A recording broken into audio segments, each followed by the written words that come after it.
Hey hon, the 1D&D playtest for Druids and Paladins just came out. Don't think that you can distract me with my favorite classes like it's candy. So in the new 1D&D playtest, they released the Druid and Paladin classes with the Circle of the Moon and Oath of Devotion as the subclasses. Let's start with Druids. Druids now get an ability called Channel Nature. It's basically Channel Divinity for the class. You have a number of uses equal to the table behind me, and you regain one use on a short rest and all uses on a long rest. As they keep trying feeding us more and more and more of the... Channel Nature is how Druids wild shape. It also has two other abilities provided at level 2, Healing Blossoms and Wild Companion. Healing Blossoms lets you heal people, and Wild Companion lets you use the Find Familiar spell, but the familiar disappears after a long rest, which is really stupid, but whatever. Druids can now talk while in wild shape, and they take the form of any creature they want, but the stats for said creatures are atrocious.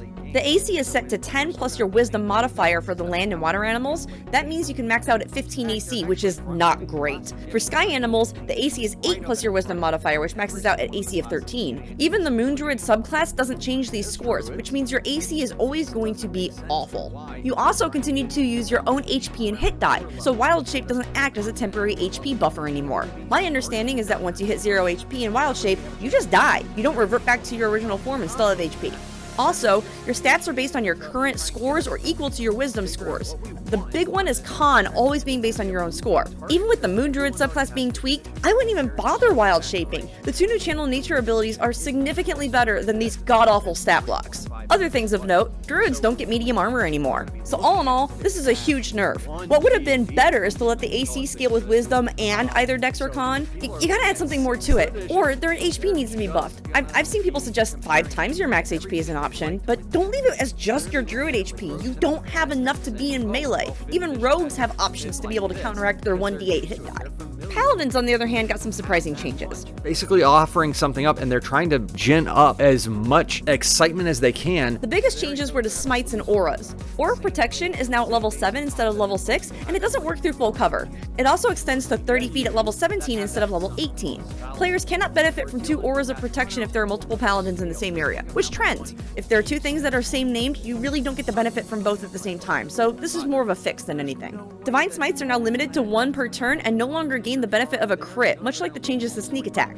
This means that if you hit an enemy twice, once with your first attack and once with your extra attack, you can only use Divine Smite once, and if you crit, you still don't get to double the dice. Also, you can't use a spell on the same turn as Divine Smite, and this prevents people from trying to use Divine Smite and then use one of the Smite spells in the same turn. The spell smites were altered to make them as useful or even more useful than Divine Smite. Now, everyone knows that I think Divine Smite is best smite, but that's because the smite spells in 5th edition need to be cast before hitting something. It's basically cast and pray to the dice gods for a hit. Now, spell smites are cast as a bonus action after successfully hitting a target. Any effects from the spell lasts as long as you can concentrate on the spell. The smite that caught my eye is Glimmering Smite. It's a cross between Guiding Bolt, Fairy Fire, and a smite.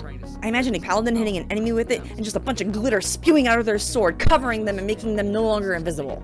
Also, you can now use Divine Smite with any weapon and with unarmed strikes. You can finally be a ranged paladin or an effective Monkadin. A few other things we saw. Spare the Dying now removes the dying condition and gives a character 1 HP. You can basically keep someone up as long as you can touch them. Grave Clerics in particular are going to love this change because they can save their healing spells for other things and just use Spare the Dying all the time with this change. As a player, I love it. As a DM, I hate it and it needs to go. There are a lot more other things, but those are the big takeaways we saw. Doesn't make sense. You done? For 6th edition, I am. Have you looked at some of the cleric changes that they've already made? It doesn't make sense. I hate it.